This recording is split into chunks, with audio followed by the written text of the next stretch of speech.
Hai, salam sejahtera semuanya. Kembali lagi di Tracking Rohani bersama kita jelajahi ruang dan waktu. Nah, di video sebelumnya kita membahas nih bagaimana awal mula hubungan langsung antara manusia dengan Allah sebelum istilah iman dan kepercayaan itu menjadi muncul sebagai dasar dari agama itu sendiri.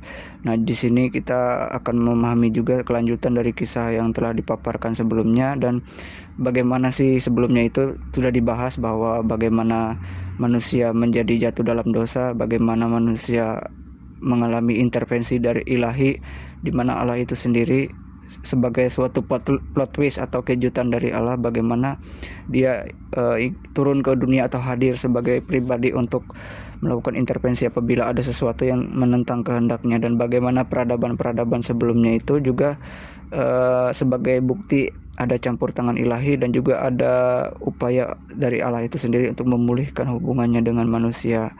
Nah, di sini adalah kelanjutan dari apa yang kita bahas sebelumnya mengenai hubungan manusia dengan Allah, dan bagaimana yang pertama kita sebelumnya membahas nih bagaimana terkait hubungan tersebut diawali oleh peradaban yang sebelumnya, yaitu adalah peradaban dari Mesopotamia kuno. Di peradaban tersebut kan terdapat megalitikum atau awal dari peradaban semua yang ada kayak gitu. Nah, bagaimana sistem pemerintahan dan kerajaan, bagaimana itu adalah hasil dari peristiwa sebelumnya, yaitu peristiwa banjir besar atau air bah yang pernah meliputi bumi, dan bagaimana mulainya dasar-dasar keagamaan itu mulai muncul, tradisi-tradisi tersebut mulai bermunculan. Nah, sebenarnya agama ini sendiri itu kalau kita tanyakan dengan orang-orang yang pada zaman sebelum istilah yang modern seperti sekarang ini muncul, mungkin mereka tidak mengerti agama itu apa, apalagi mengenai tentang iman. Yang mereka tahu itu hanyalah kepercayaan. Nah, legitimasi pun mereka nggak tahu istilah itu. Istilah tersebut baru-baru muncul ketika ada pemahaman atau filsafat modern kayak gitu. Nah, di video kali ini kita akan membahas dari kelanjutan peristiwa megalitikum tadi. Nah, dari peristiwa megalitikum ini itu perlu kita pahami ada sistem patriarki. Nah, sistem patriarki ini sendiri itu sebenarnya merupakan peran laki-laki yang lebih dominan atau pria dalam hal ini dalam lingkup kekeluargaan di era zaman awal peradaban tadi atau megalitikum ini tadi.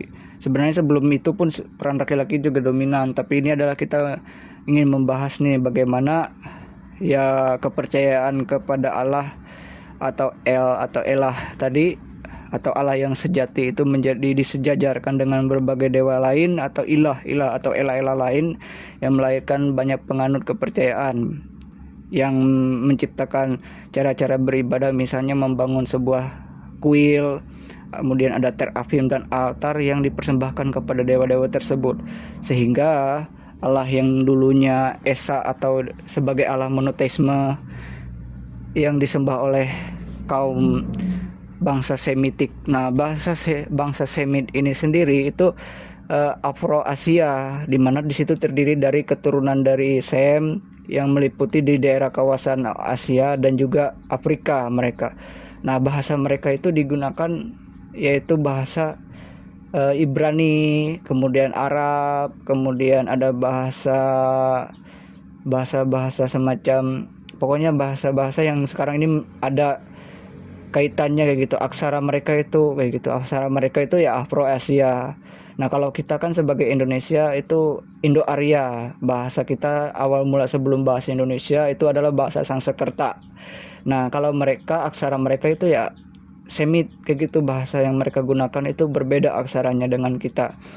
Nah, atau bahasa Ibrani kalau untuk orang Yahudi misalnya, atau orang Israel. Nah, Ibrani ini sendiri pun ada lagi bahasa Aramaik, kemudian bahasa apa lagi lah, bahasa daerah kawasan Timur Tengah kayak gitu yang sekarang ini.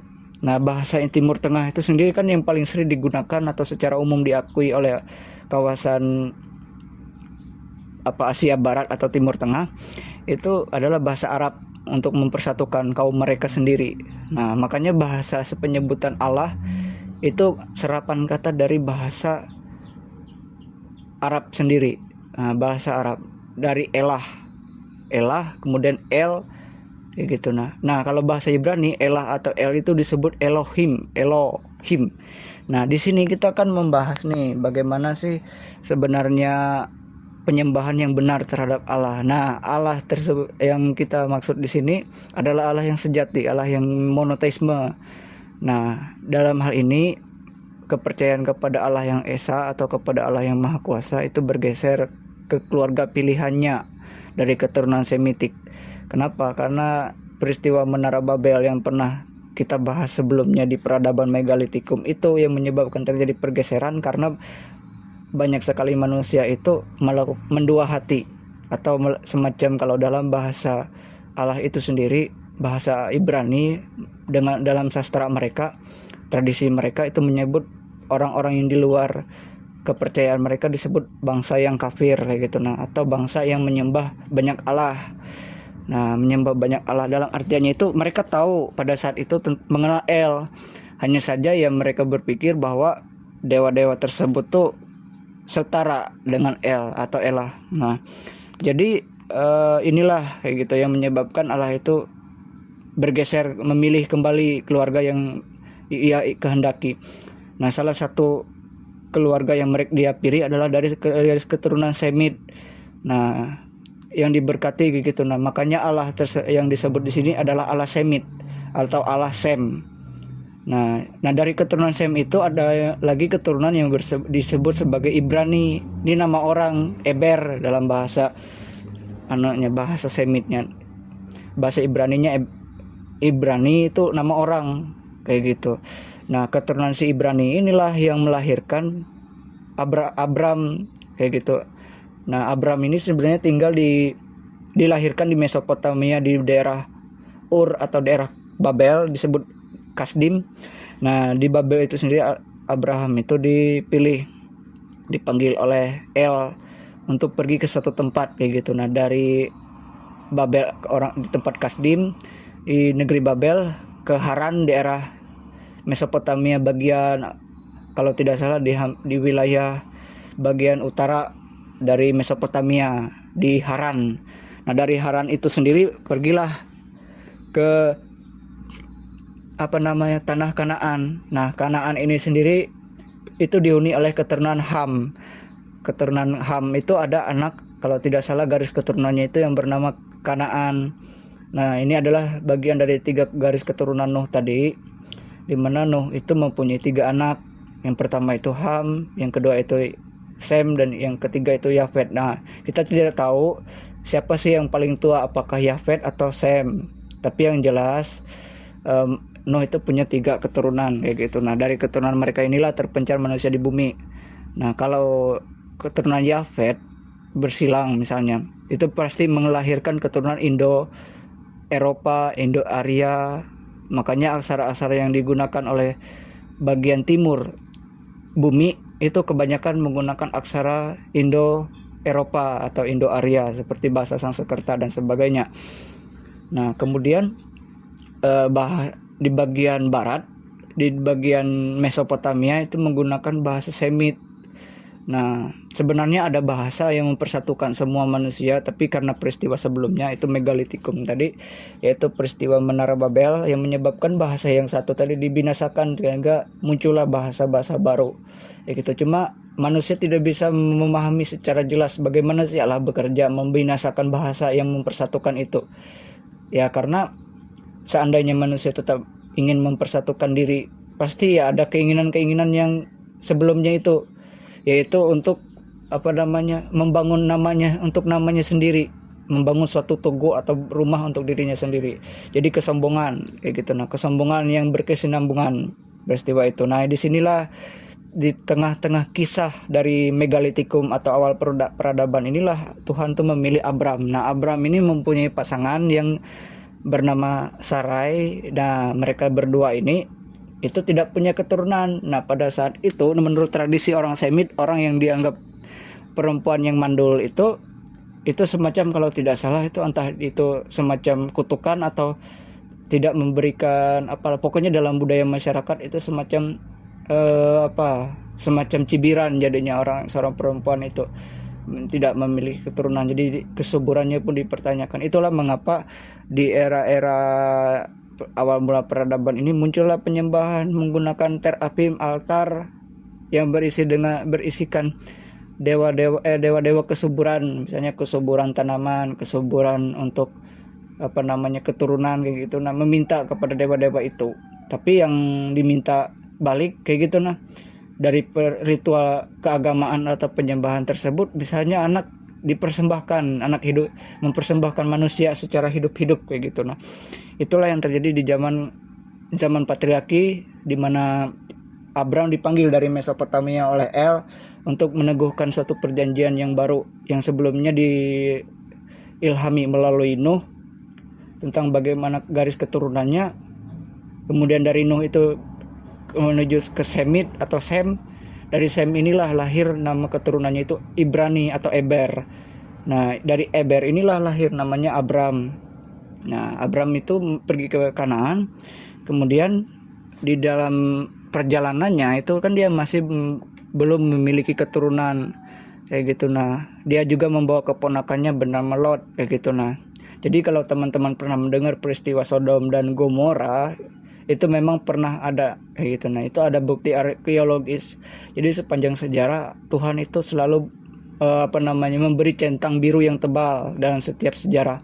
Dia pasti meninggalkan jejak-jejak sehingga manusia itu pasti akan mencari tahu. Pasti bagi Allah itu manusia itu pasti akan mencari tahu tentang kebenaran, tentang keberadaannya. Hanya saja iblis tidak ingin hal itu terjadi. Nah, itulah yang dilakukan oleh selama semesta ini ada kayak gitu. Nah, sama jagat raya ini masih ada. Jadi Allah tidak tinggal diam dalam upaya intervensi kayak gitu terhadap ciptaannya. Karena manusia itu sebenarnya pada awalnya itu tidak perlu tahu sebenarnya masalah yang yang begitu belebat kayak gini kayak gitu. Nah, keturunan Semitik ini kan disebut Afroasia. Nah, mempunyai aksara yaitu Ibrani, Aramaik, kemudian ada Arab, bahasa Arab. Nah, bahasa Aramaik itu sendiri itu hampir sama dengan bahasa Ibrani. Nah, Ibrani dan Aramaik ini itu satu garis, mereka itu sebenarnya garis keturunannya itu satu. Tapi ya inilah, terkadang walaupun satu payung, yaitu mereka tidak satu kepercayaan. Ada yang menyembah dewa-dewa lain kayak gitu. Nah, jadi kita harus pahami El itu banyak, elah-elah itu banyak. Tapi El yang sejati itu pasti punya kebenaran yang mutlak kayak gitu. Nah, punya firman yang jelas-jelas terbukti. Yang firman yang El yang benar itu adalah firman yang mempunyai benang merah yang selalu terhubung kayak gitu. Nah, dan juga punya tercentang biru dalam sejarah. Jadi selalu meninggalkan jejak sejarah. Itulah El yang sebenarnya dalam megalitikum, peristiwa megalitikum ini. Nah, dalam perjanjian ini kita bisa ketahui sendiri atau telisik sendiri di dalam perjanjian Abraham yang kita sebut sebagai Abram ini, itu punya silsilah yang begitu panjang kayak gitu. Nah, dalam keluarga patriarki. Nah, keluarga patriarki ini terdiri dari 3 keturunan dari Abraham itu sendiri. 3 orang keluarga patriarki kayak gitu. Nah, bukan 3 keturunan, tapi 3 keluarga patriarki. Yang pertama Abraham, Ishak dan Yakub. Nah, Ishak itu sendiri itu adalah keturunan yang menurut kepercayaan tradisi Yahudi atau tradisi Ibrani, dia lahir dari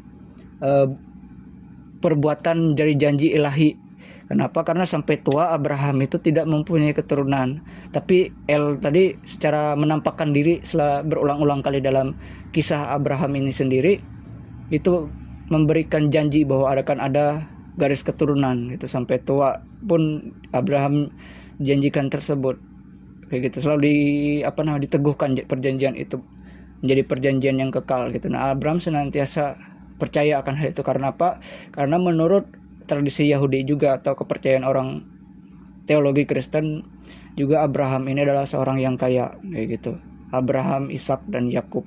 Sehingga penyebutan El di kemudian hari itu menjadi penyebutan turun-temurun, yaitu Allah Abraham, Ishak dan Yakub kayak gitu. Nah, atau El Abraham, El Ishak dan El Yakub kayak gitu. Nah, dan juga ada Ayub. Nah, Ayub ini sendiri itu sejajar waktu, garis waktu dalam hal keturunan tadi, dengan cara bukti penyembahannya itu adalah dengan mengorbankan bukan manusia. Nah, sedangkan yang dewa-dewa asing tadi itu mengorbankan anak-anak yang tidak bersalah, kemudian manusia-manusia yang dianggap suci itu ditaruh di atas altar, kemudian dipersembahkan. Nah, nanti bisa cari tahu sendiri apakah ini benar atau tidak, tapi bisa dilihat nanti di Israel sana bukti kebenaran hal tersebut, bahwa memang benar pada zaman-zaman yang seperti ini itu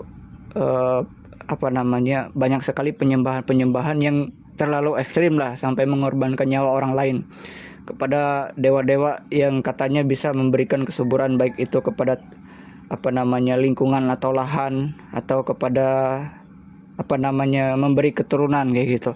Nah, kita kembali lagi pembahasannya bagaimana sih Abraham, Ishak dan Yakub ini memperoleh perjanjiannya tadi dari kenampakan Allah atau pengalaman spiritual dari Abraham itu sendiri. Abraham, Ishak dan Yakub itu sendiri, ketika Allah sendiri menampakkan diri baik itu datang dalam firman-Nya datang kayak gitu, karena seperti yang dikatakan di pembahasan sebelumnya, di video sebelumnya bisa kita lihat di video sebelumnya itu, bahwa Abraham ini sendiri itu berulang kali menemukan atau bertemu perwujudan atau manifestasi Allah kayak gitu. Hanya saja kalau kita bertanya dengan orang yang misalnya begini, kita bertanya dengan orang, pernah nggak kamu lihat orang ini? Misalnya kita polisi ini atau seorang petugas investigasi. Nah, kita bertanya kepada orang, pernah nggak kamu kenal orang ini? Oh iya, saya kenal, ini adalah saudara saya. Oh, ini adalah anak saya. Nah, ketika dicek data-data tersebut, oh iya benar. Oh, ini keponakan si ini dan sebagainya. Itu jelas. Nah, begitupun kalau kita bisa percaya saksi-saksi ini, kalau dia benar-benar mengalami itu, ya dari kehidupan orang itu kalau misalnya mencerminkan suatu perbuatan kehendak ilahi yang luar biasa. Misalnya Abraham yang awal seperti yang dijelaskan sebelumnya, Abraham ini tidak mempunyai keturunan, jadi istrinya itu mandul. Begitupun Ishak. Nah, Ishak ini sendiri kan mempunyai anak Yakub dan Esau. Nah, Yakub dan Esau ini sebenarnya kalau tidak salah itu juga sama, mereka itu sama seperti Ishak itu sendiri, itu lahirnya dari campur tangan ilahi kayak gitu. Nah, karena kalau menurut kisah tersebut, Ribka itu istri dari Ishak ini itu dimandul juga kalau tidak salah, kalau menurut tradisi Yahudi. Nah, jadi penyembahan dan pengenalan mereka akan Allah itu melahirkan pengenalan baru atau cara baru mengenal Allah. Nah, Allah sendiri memperkenalkan diri mereka dengan sebutan El Shaddai atau Allah yang Maha Kuasa. Kemudian dari Israel sendiri menyebutnya dengan El Israel atau Allah Israel, dan juga penyebutan lain menjadi Yahweh dan Elohim, Yahweh Zebaot atau Tuhan bala tentara, atau dalam terjemahan bahasa Indonesia menjadi Tuhan semesta alam. Dan yang di kemudian hari, penyebutan ini berawal dari sebuah kitab Tanak atau di dalam kitab orang Ibrani kayak gitu. Nah, kenapa sih orang kekristenan mau menggunakan, membaca dan ikut menuruti apa yang ada dalam tulisan Ibrani, tulisan dari apa yang tertulis dalam Alkitab mereka Yudaisme, yaitu Tanak tadi? Karena secara seperti yang disebutkan tadi, misalnya saya ini adalah seorang petugas investigasi. Nah, kita bertanya, anggap kita mencari orang yang belum diketahui atau orang yang hilang. Nah, jadi untuk mengetahui orang yang hilang itu, kita harus bertanya dengan orang yang mengenal orang itu. Nah, ketika kita mencari sesuatu yang hilang, kita harus percaya bahwa benar-benar orang tersebut memang ada gitu. Nah, orang tersebut bagian dari misalnya keluarga atau keponakan. Nah, begitupun dalam kisah keluarga perjanjian ini. Jadi El itu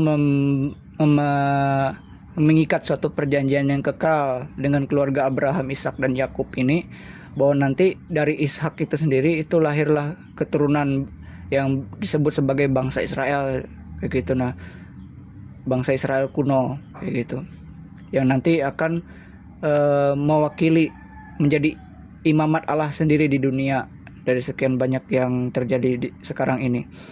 Nah, jadi perlu dipahami bahwa ketika bangsa Semit tadi banyak terjadi penyimpangan, sehingga Allah benar-benar memilih orang-orang yang cocok untuk menjadi memegang mandat tersebut.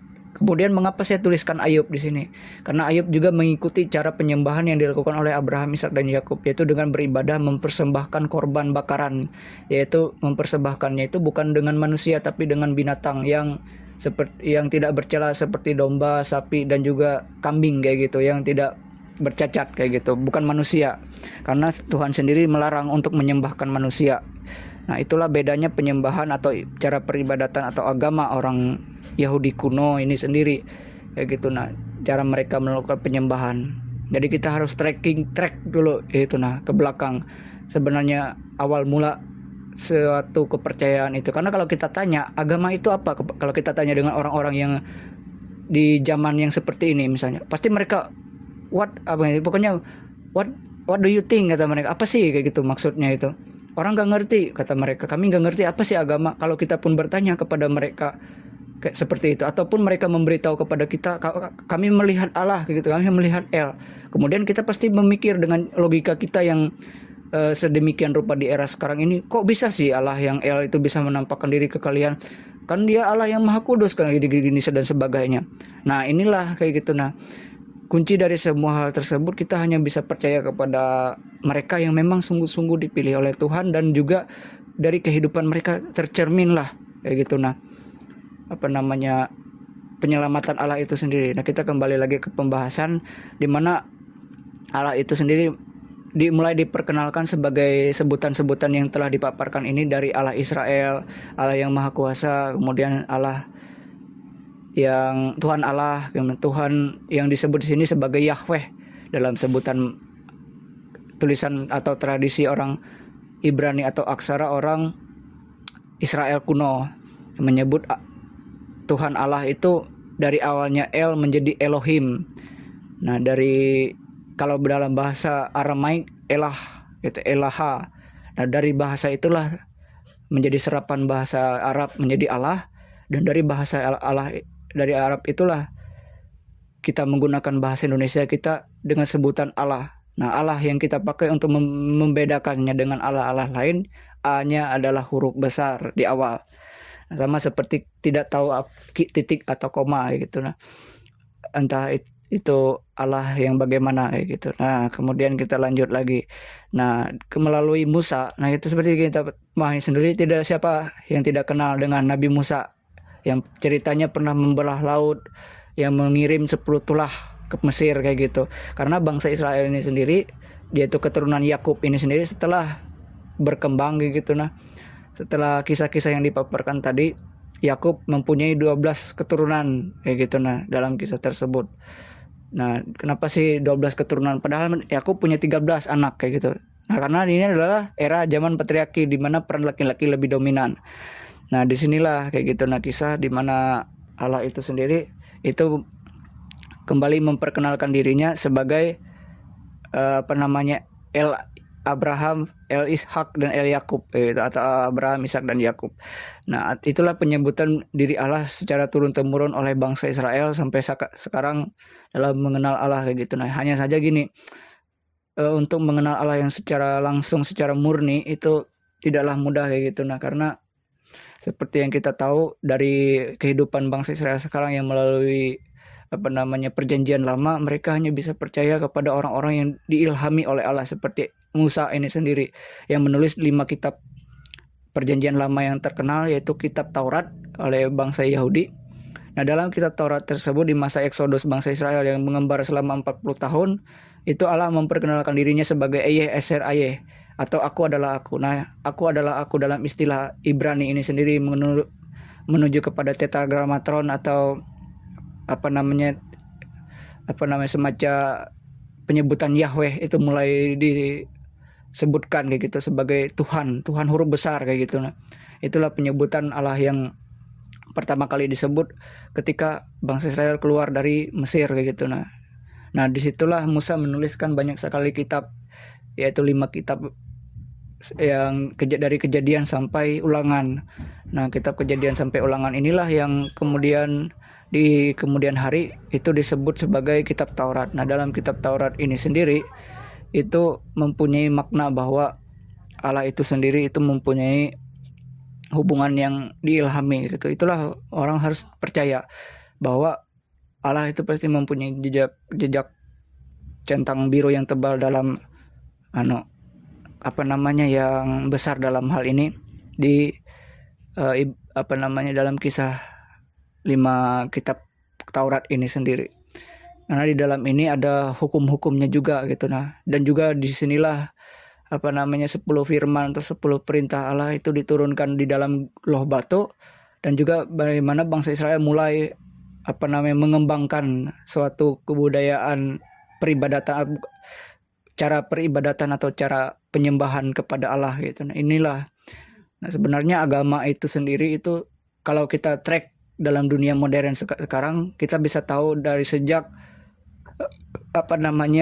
sejak manusia mengenal Allah gitu. Tapi kalau kita tanya dengan orang-orang zaman ini, mereka pasti nggak ngerti. Hanya mereka tahu kepercayaan, percaya kayak gitu. Ibarat kita nih yang tadi itu, bahwa kita belum tentu lihat orangnya, belum tentu melihat wajahnya, tapi kita kenal dia dari saudaranya, kan kayak gitu. Kayak itu. Jadi ini adalah penegasan kembali dari pembahasan yang sebelumnya, di mana kata eyeh itu sendiri adalah aku, kayak gitu. Akunya itu huruf besar, A-nya huruf besar. Begitupun ego eimi dalam bahasa Yunani atau Ibrani, saya lupa, itu pun disebut akulah. Makanya di kelanjutan dari firman yang diungkapkan oleh Tuhan itu atau Yahweh itu akulah gitu. Aku adalah akulah katanya di situ.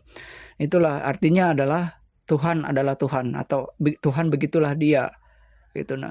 Misalnya kita memahaminya begini, kita sebagai manusia menyukai warna biru, warna apapun itu adalah warna kesukaan kita. Dapatkah orang lain berkata bahwa, "Oi, kamu harus suka warna merah karena saya suka warna merah"? Oh, tidak bisa, kata orang yang suka warna biru. Saya memang sudah suka warna biru. Saya adalah saya. Nah, gitu. Pasti orang kayak gitu berkata. Kayak gitu. Jadi itulah cara memahami penyebutan Allah itu sendiri. Artinya ya bagaimanapun saya, ya itulah saya. Itu yang disebut sebagai pemahaman tentang Allah itu sendiri, pemahaman ilustrasi atau gambaran kayak gitu. Jadi kita tidak bisa memaksakan bahwa Allah itu sesuai dengan pemahaman kita atau pengertian kita secara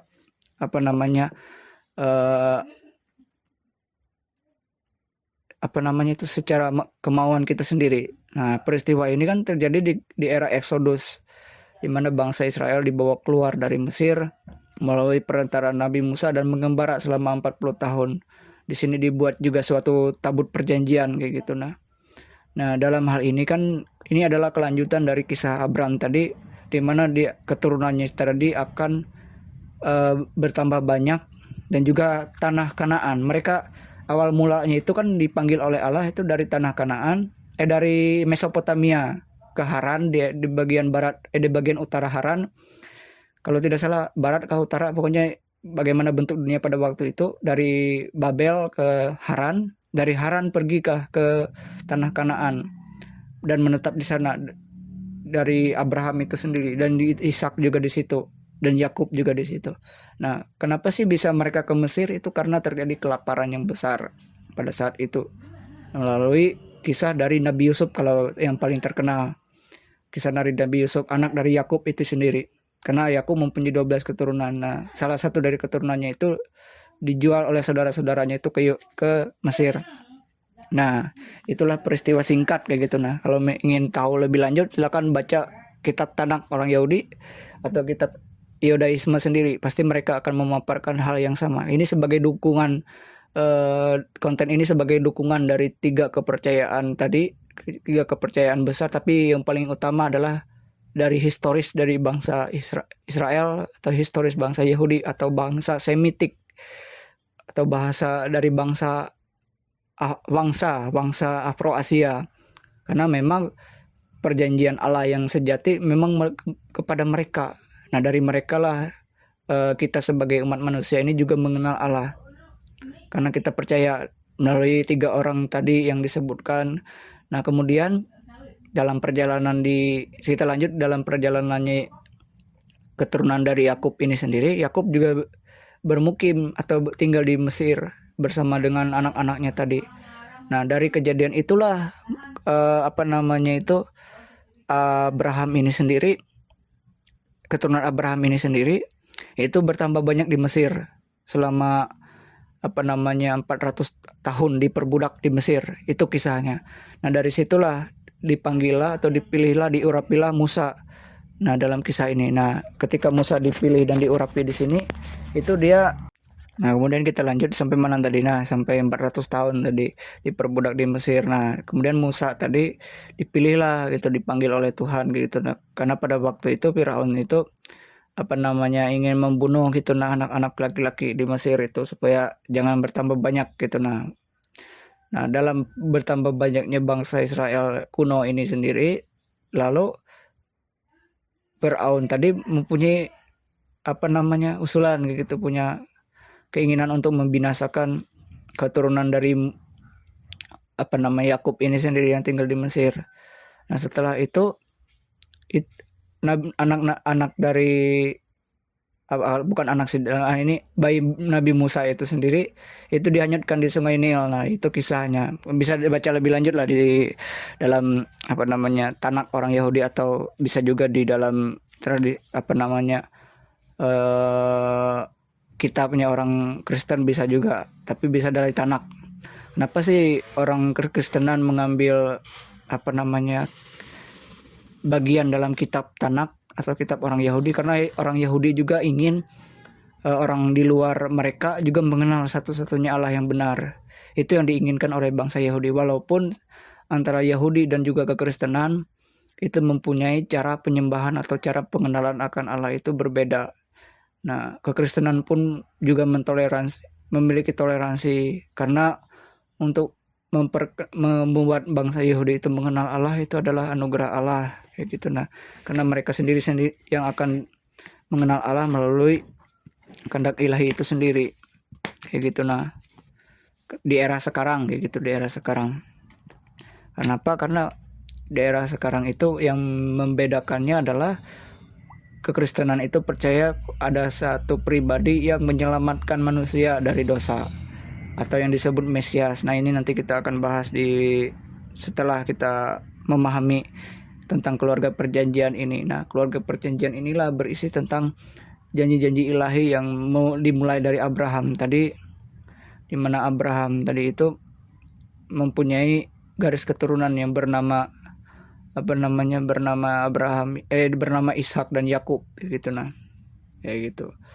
Nah, dari situlah awal mula kisah ini mulai bermunculan kayak gitu. Nah, kisah dari Abraham ini jadi kisah yang paling terkenal kayak gitu. Nah, jadi Allah yang benar itu sendiri menurut kepercayaan monoteisme itu kan ada di mana-mana dan sebagainya. Memang kalau kita pahami dengan cara yang memang sempit lah, kita akan memahami Allah itu ya di semuanya tempat ada Allah, di semua itu salah bijang sebagainya gitu. Itu bukti bahwa kita terlalu sempit dalam mengenal Tuhan. Nah, tapi kalau kita tahu orang-orang yang tepat untuk hal tersebut, misalnya orang-orang yang memang dikuduskan oleh Tuhan seperti mereka dalam perjanjian ini, ya otomatis kita bisa mempercayai hal tersebut. Karena kalau menurut tradisi orang Yahudi atau Yudaisme, jika ada 3 orang saksi yang benar, maka otomatis fakta data itu sudah pasti benar kayak gitu. Nah, lebih dari 3 saksi. Nah, sedangkan dalam di kisah ini sendiri, Israel atau bangsa Israel itu adalah saksi Allah sendiri. Nah, bahkan sejarah atau bukti geologis dan arkeologis mereka tidak bisa dibantah. Nah, memang ada kayak gitu. Nah, kecuali ya ada pengecualian kalau seandainya Israel memang tidak pernah ada, ataupun orang Kristen juga tidak pernah ada. Tapi sampai saat ini kekristenan dan bangsa Israel itu masih ada, walaupun secara historis atau secara sekarang di era sekarang itu berbeda gitu dari segi historisnya kayak gitu. Nah, jadi keturunan perjanjian ini sendiri itu merupakan perpanjangan dari kisah yang muncul sebelumnya. Nah, jadi Tuhan El itu tadi memilih garis keturunan dari Abraham atau Abram, yaitu atau Ibrahim dalam bahasa Arab atau bahasa Aramaik menyebutnya sebagai Ibrahim. Nah, dari garis keturunannya inilah nanti perjanjian yang kekal itu mulai diteguhkan kayak gitu. Nah, di zaman patriarki di sini, supaya kita diluruskan kembali bagaimana kepercayaan yang sepatutnya, yang memang sesuai dengan bukti-bukti sejarah, bukti-bukti arkeologis, kemudian sastra, kemudian banyak hal lah kayak gitu. Nah, karena untuk memahami sesuatu tuh pengetahuan itu kian bertambah, itu harus ditambah. Dan juga ketika kita tahu akan sesuatu, kita harus benar-benar menerapkan pengetahuan itu gitu. Nah, tapi kadang sepanjang bumi ini berputar, sepanjang masa ini berputar, kadang orang hanya percaya tapi tidak berpengetahuan, itu sedikit sempit kayak gitu. Jadi wawasan itu ditambah, dalam hal ini ditambah sedikit lah wawasan itu, supaya kita tahu nih Allah yang benar itu dalam perwujudannya, dalam manifestasi Allah itu yang disebut sebagai teofani. Nah, teofani ini sendiri adalah wujud Allah yang nampak secara pribadi. Nah, jadi yang bisa melihat hal tersebut memang orang-orang yang memang suci dan kudus, dikuduskan oleh Tuhan kayak gitu. Nah, bisa melihat wujud kemuliaannya. Contoh misalnya Abraham ini sendiri, kemudian Yakub, kemudian Ishak. Pengalaman spiritual mereka lah yang menjadikan munculnya tradisi Israel, tradisi Yahudi kayak gitu. Nah, Yudaisme pun berasal dari kata Yahudi juga. Nah, dari situlah muncul juga nabi-nabi kayak gitu, hakim-hakim kayak gitu. Nah, dari keturunan mereka, karena Allah berfirman, Allah bernubuat untuk pertama kali dalam perjanjian lama itu pasti melalui garis keturunan Yakub kayak gitu. Nah, jadi pada era ini disebut sebagai, dalam kitab orang kekristenan disebut sebagai perjanjian lama. Tapi walaupun disebut perjanjian lama, bukan berarti Allah membatalkan firman-Nya. Tapi firman Allah yang ada di dalam perjanjian lama itu adalah historis dari Allah, sekaligus buku petunjuk ilahi yang ingin memberi penyampaian kebenaran kayak gitu. Nah, bahwa dialah satu-satunya Allah yang benar kayak gitu. Nah, sebagai El atau Elah yang memang mempunyai kuasa, mempunyai firman yang berbeda dengan diri kita manusia ini. Ya gitulah, kadang orang tuh jangan terlalu sempit lah memahami Tuhan kayak gitu. Karena secara pemahaman yang sering terjadi sekarang ini, bahwa Allah itu pernah berfirman dengan perantaraan yang berbeda-beda. Tapi kita harus membuktikan dengan klaim firman itu sendiri. Apakah memang benar-benar itu terjadi, mempunyai bukti, mempunyai data yang memang sesuai dengan pemikiran kita manusia, masuk di akal kayak gitu. Nah, pertama itu punya data, yang kedua itu masuk di akal logika manusia, yang ketiga itu adalah benar-benar terjadi. Itu. Tapi kalau misalnya di sejarah itu dibuat-buat atau dimanipulasi dan sebagainya, tapi tidak memberikan dampak atau memberikan makna, berarti sejarah itu masih bisa dipertanyakan, diperdebatkan klaimnya sendiri. Nah, sedangkan bangsa Israel ini sendiri kan sudah melewati beberapa generasi, artinya banyak jumlah saksi dari Allah itu sendiri. Nah, itulah mengapa bahwa tradisi Yahudi tapi tradisi Yahudi menyebut bahwa 3 orang saksi atau lebih itu sudah menyatakan bahwa ini benar kayak gitu. Nah, tidak bisa diganggu gugat gitu. Keputusan yang diilhami oleh Allah itu sangat mutlak terjadi. Nah, kemudian kita harus memahami, itulah kisah dari keluarga patriarki ini sendiri, bagaimana Allah kembali intervensi dalam sejarah dan memilih garis keturunan dari Semit, keturunan dari Nuh, dari bangsa atau wangsa Afro-Asia. Afro-Asia itu sendiri itu adalah manusia yang tinggal di kawasan di Asia Barat atau Timur Tengah, dan juga di bagian Afrika atau di daerah yang mempunyai aksara seperti bahasa Aramaik, bahasa Arab, dan bahasa Ibrani atau garis keturunan Eber tadi. Nah, keturunan Eber atau keturunan dari si Semit. Nah, itulah. Jadi itulah mengapa kita harus penting mengenal silsilah silsilah atau garis keturunan. Ini kenanya siapa, ini kenanya siapa. Nah, begitupun dalam pernikahan. Kenapa sih pernikahan harus menanyakan tentang silsilah ini dan begitu, supaya kita tahu. Karena pernikahan itu juga sama seperti yang ada dalam bahasa Alkitab atau bahasa tradisi Yahudi. Allah itu sendiri membahasakan dalam tradisinya, menyebut dirinya sebagai suami dan Israel itu sebagai istrinya. Nah, itu bahasa Allah. Kenapa? Karena bahasa Allah menggunakan bahasa yang alegori seperti itu. Karena dia punya semacam data atau dokumen sah, yaitu atau akta perjanjian. Nah, inilah yang disebut keluarga perjanjian, karena ada akta perjanjian mereka dengan Allah seperti suami dan istri. Itu sebegitu sakralnya kayak gitu. Nah, kayak gitu, karena Allah sendiri menjadi bagian dalam kehidupan keluarga perjanjian atau bangsa Semit ini sendiri yang dipilih melalui Ibrani dan diteruskan oleh Abram atau Abraham dari Mesopotamia. Itulah kisah dari keluarga perjanjian ini. Nah, nanti kita lanjut di pembahasan ini yang mengenai tentang bagaimana kelanjutan dari kisah Abraham ini sendiri di dalam video kita selanjutnya ini, mengenai janji-janji dan nubuat-nubuat tentang apa yang akan terjadi, yang akan dialami oleh garis keturunan Abraham ini sendiri ketika setelah peristiwa 400 tahun diperbudak di Mesir, dilanjutkan dengan 40 tahun di padang gurun mengembara.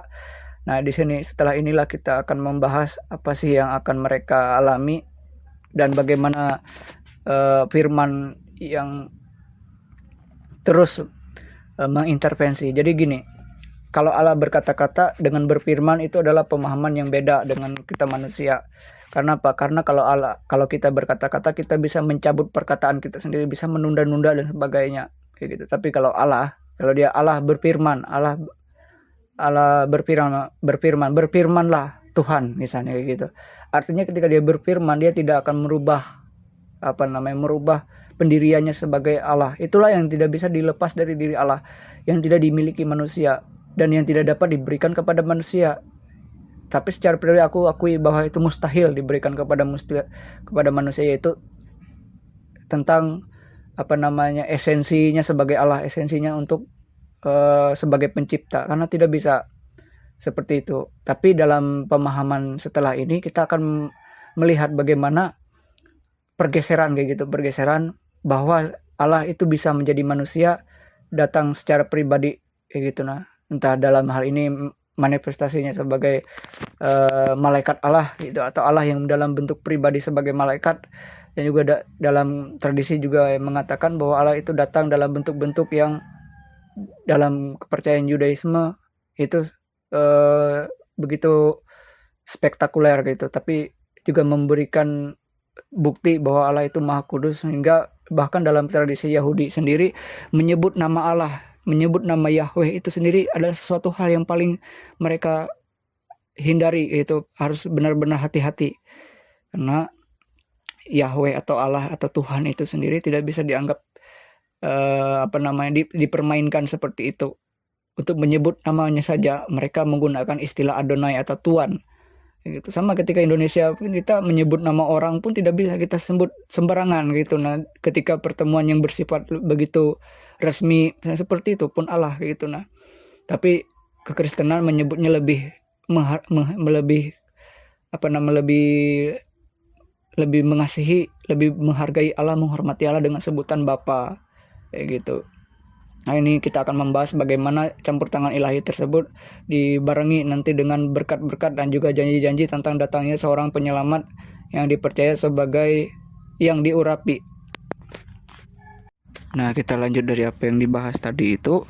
Nah, ini adalah kelanjutan dari pemahaman yang disebutkan tadi, bagaimana setelah bangsa Israel itu tadi, atau Israel kuno ini tadi, mengembara selama 40 tahun, kemudian masuk ke dalam tanah perjanjian atau tanah Kanaan. Pada saat itu sebenarnya banyak sekali data-data yang mendukung hal tersebut. Makanya seperti yang dikatakan sebelumnya, jika ada lebih dari 3 saksi, maka fakta itu benar.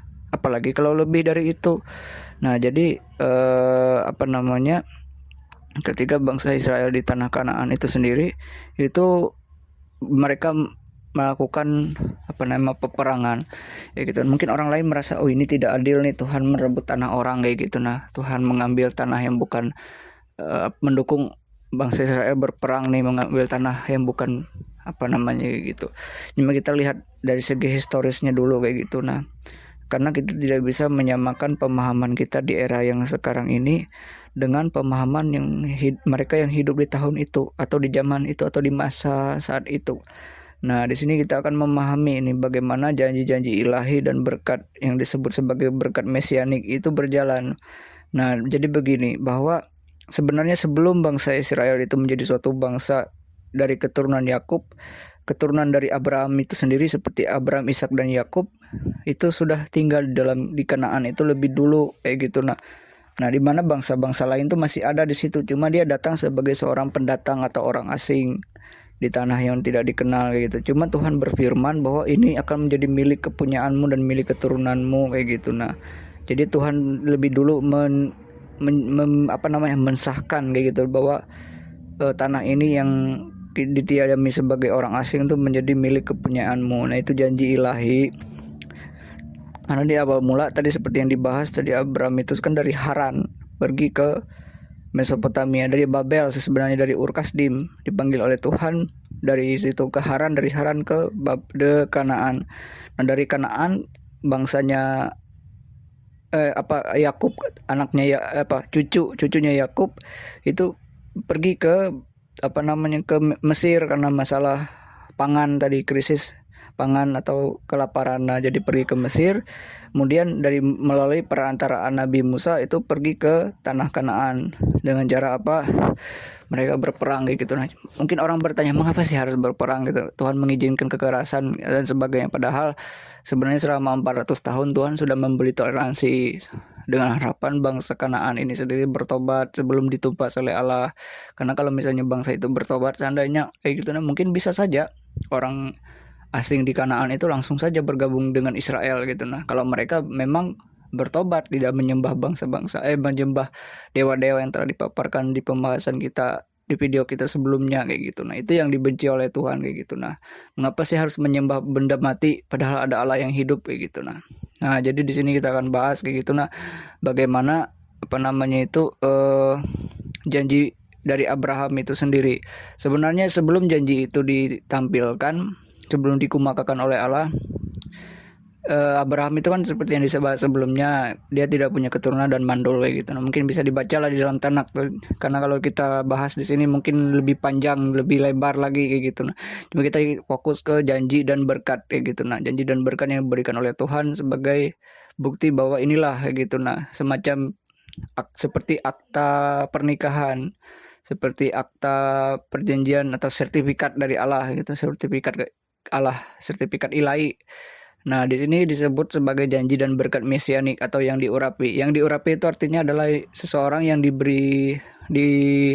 diminyaki di kepalanya. Nah, dalam tradisi orang yang diurapi ditaruh minyak di kepala itu semacam dikuduskan, dipilih, yaitu disucikan untuk melakukan satu mandat tertentu, misalnya suatu tugas khusus.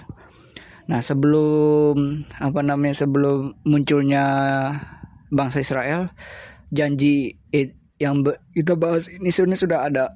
Nah, ketika Allah menampakkan diri sebagai teofani atau datang secara pribadi, dalam teologi kekristenan dan juga dalam tradisi Yahudi, Allah menampakkan diri secara pribadi atau rupa Allah dalam pribadinya dalam sosok pribadi. Dia memberitahukan bahwa dia akan memberkati Abraham untuk menjadikan keturunannya banyak kayak gitu, dan berkat tersebut sampai kepada Yakub. Nah, dari Yakub ini sendiri ada keturunannya yang juga diberikan pengurapan yang sama seperti keturunannya dari Lewi yang akan menjadi imam di kemah suci atau tabernakel dalam bahasa Yahudi.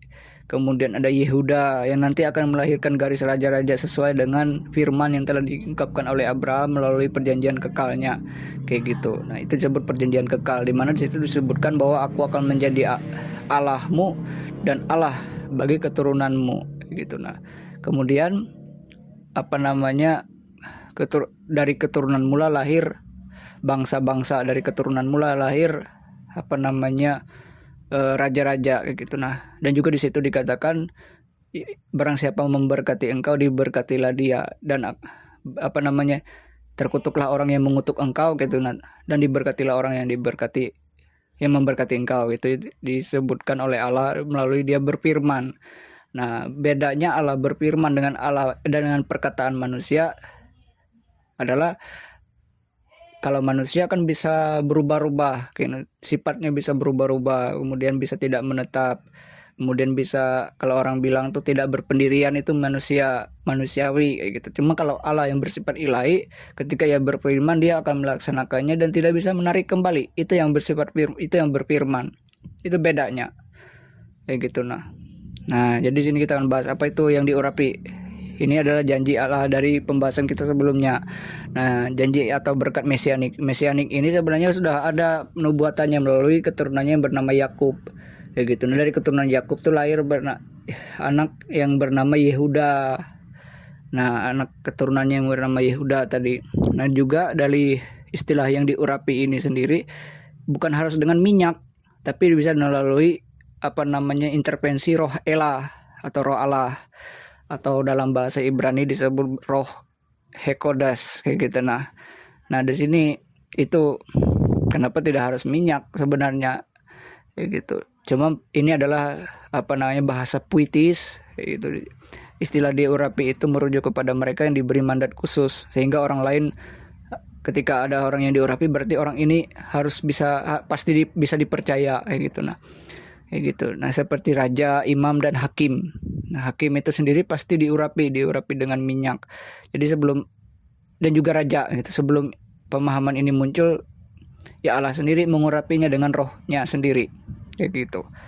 Nah, dari keturunannya yang bernama Yakub tadi, dari keturunannya yang disebut Israel. Nah, Israel itu sendiri punya istilah, yaitu bergumul dengan Allah dalam bahasa Ibrani, atau bergumul dengan Allah dan manusia.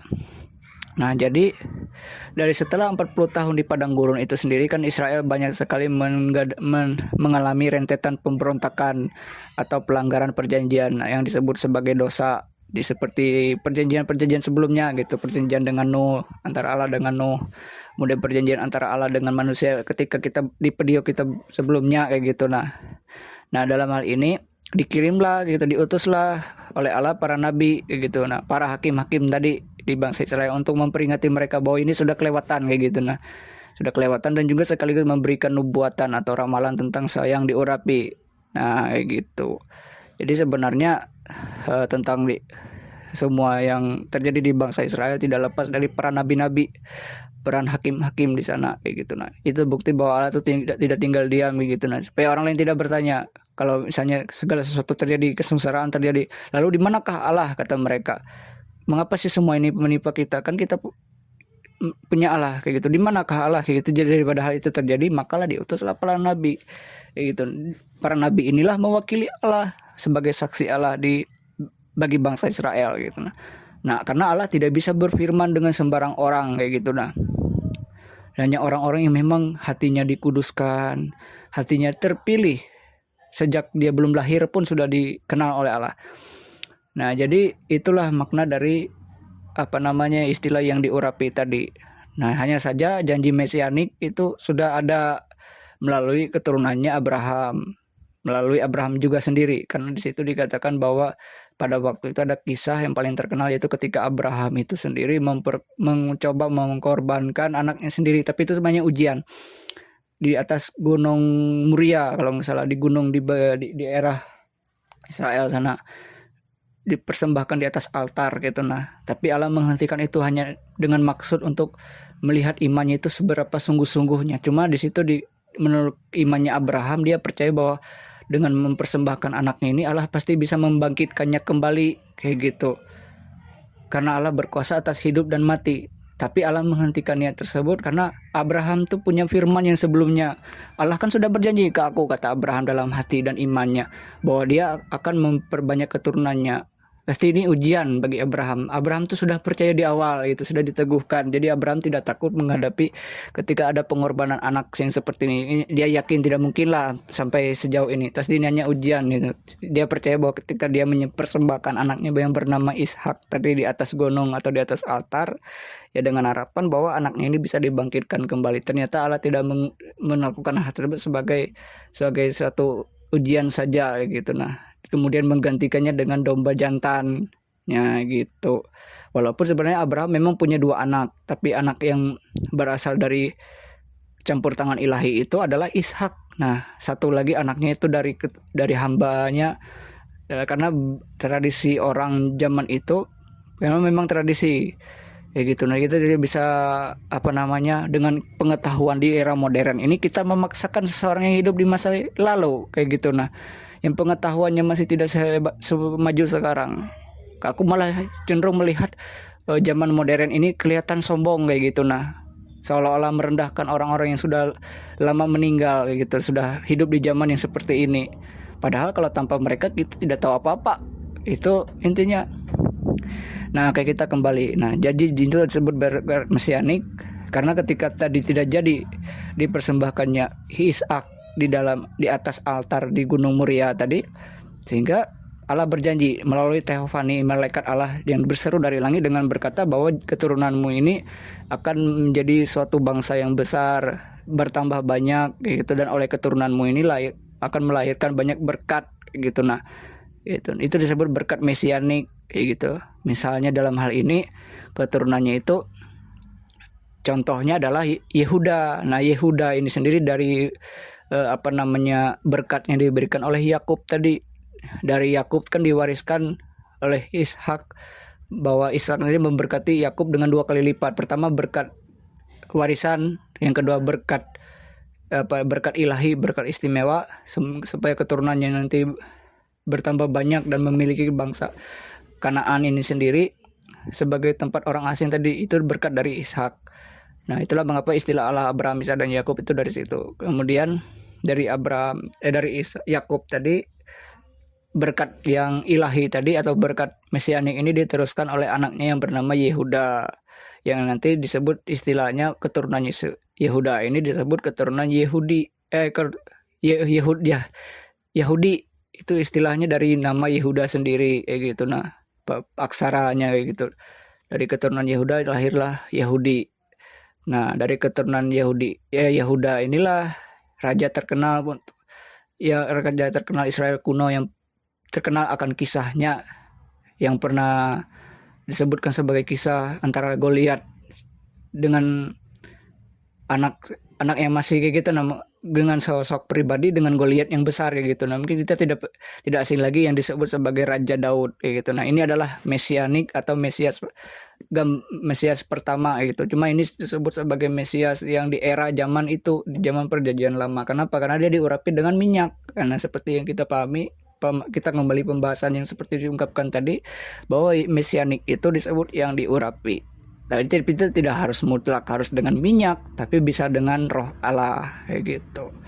Nah, jadi terakhir nanti juga peristiwa mesianik atau raja orang Yahudi ini sendiri itu tidak lebih dari satu kayak gitu. Nah, akan muncul kembali sosok yang akan meneguhkan dari garis keturunan Daud ini sendiri, dari garis keturunan Raja Daud dan juga garis keturunan Yahudi ini sendiri, bahwa akan ada raja dari keturunannya yang akan meneguhkan kerajaannya, yang akan mengukuhkan kerajaannya sesuai dengan janji Tuhan Allah atau seruan Allah dari yang melalui Abraham tadi. Kan ada malaikat Allah berseru. Nah, itu jadi mesianik itulah yang akan mengukuhkan kayak gitu. Nah, kerajaan dari Allah kayak gitu, kerajaan dari Allah itu sendiri kayak gitu. Nah, yang dipimpin oleh mesianik ini nanti, karena ini Raja Daud ini kan dia hanya gambaran mesianik di perjanjian lama, di era masih perjanjian lama. Makanya dia bernubuat juga tentang mesianik yang akan datang itu sebagai keturunannya juga kayak gitu. Nah,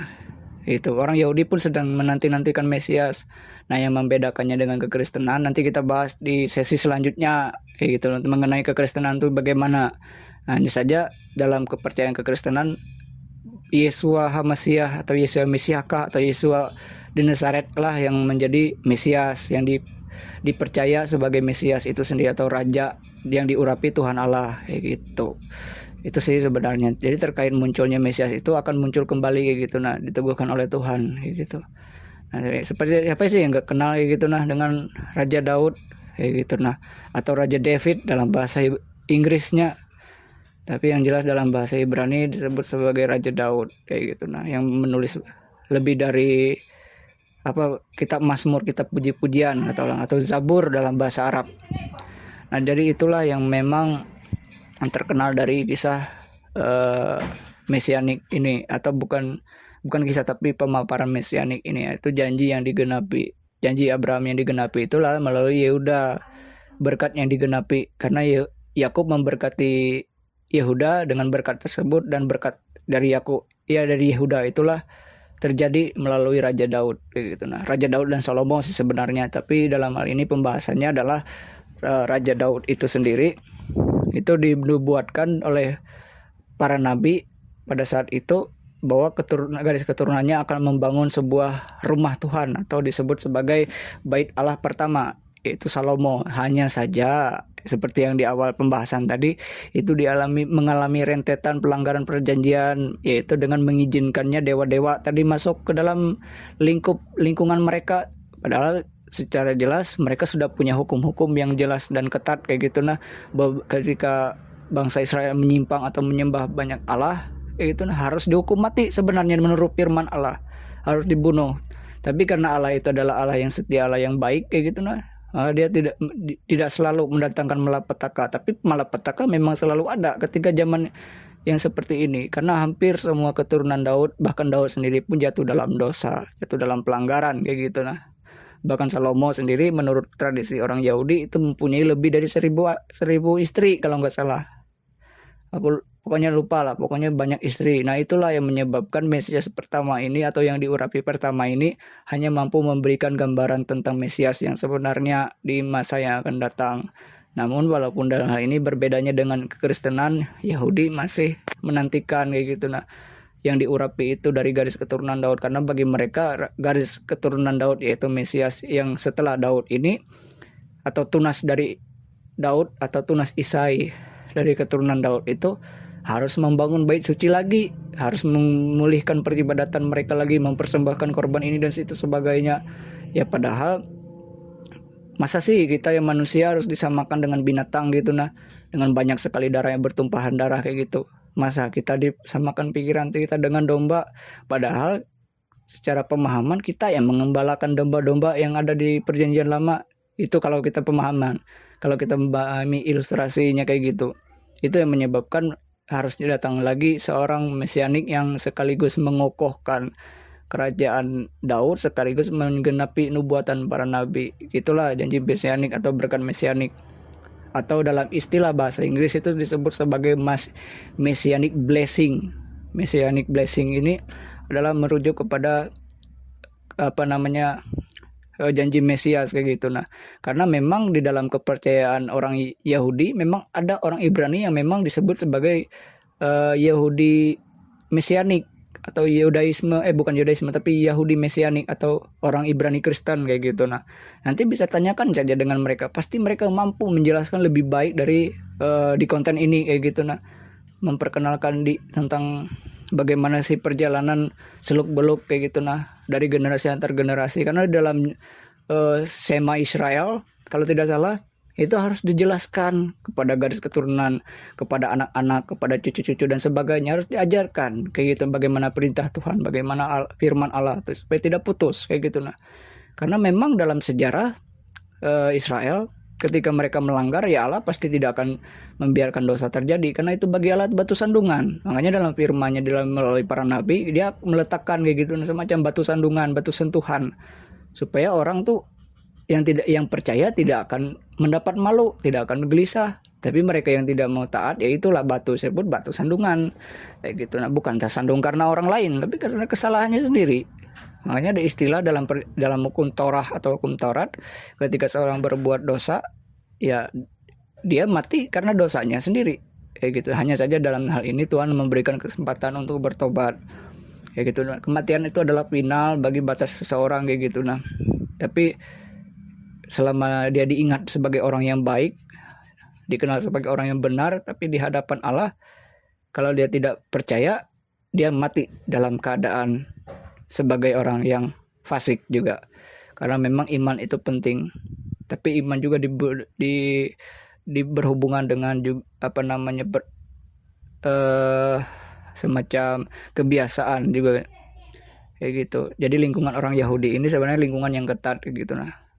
Kayak gitu. Cuma ya karena yang namanya orang Yahudi juga orang manusia seperti kita juga gitu, punya keterbatasan kayak gitu nah. Pasti ada aja kayak gitu keinginan yang melebihi yang seharusnya, kayak seperti murtad kayak gitu. Jadi orang Yahudi ini pernah murtad karena menyembah banyak Allah. Di situ mereka menyembah dewa-dewa seperti Asyera, kemudian dewa Bel dari Babel, kemudian dewa Tammuz dari Babel, dewa Baal atau Beelzebub gitu nah. Dan kemudian hari dewa-dewa tersebut disebut oleh pemahaman Yudaisme, jadi perkembangan iman mereka tuh sangat lamban kalau dalam pemahaman Yahudi kekristenan. Dari bahkan Yesus dari Nazaret atau Rabi Yesus dari Nazaret sendiri mereka menyebutnya Rabi karena kemesianik Kristus itu tidak diakui oleh mereka sampai sekarang, sebagian besar kayak gitu nah, oleh bangsa Yahudi. Dia jadi disebut Rabi gitu. Orang mengagumi Yesus itu sebagai Rabi yang luar biasa. Nah, Rabi Yesus dari Nazaret itu menyebut mereka itu kemampuan mereka mengenal Allah itu lamban kayak gitu. Bahkan sambil lamban lah anggap gitu nah. Kenapa? Karena ya itu tadi, karena rentetan dosa kayak gitu. Jadi Mesias ini sendiri diharapkan menjadi penuntun, pembimbing mereka gitu nah, untuk membebaskan mereka dari segala macam dosa, kejahatan yang terjadi gitu nah, mengembalikan kehidupan seperti kehidupan di masa Raja Daud.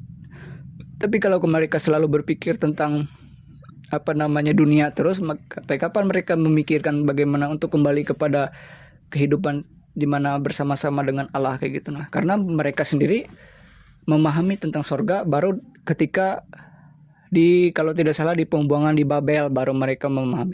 Nah di situ, jadi setelah mereka melanggar perjanjian dengan Allah, dibuanglah mereka ke Asyur dan ke Babel. Di bagian utara dibuang ke Assyria, di bagian selatan dibuang ke Babilonia selama di abad 500 sebelum Masehi kalau tidak salah gitu nah. Kemudian dikembalikan lagi melalui perantaraan bangsa Persia oleh Kores Agung atau Cyrus II kalau tidak salah. Kemudian membangun kembali bait suci kedua. Kalau bisa ya bacalah di Tanakh atau kitab tradisi orang Yahudi kuno atau nah.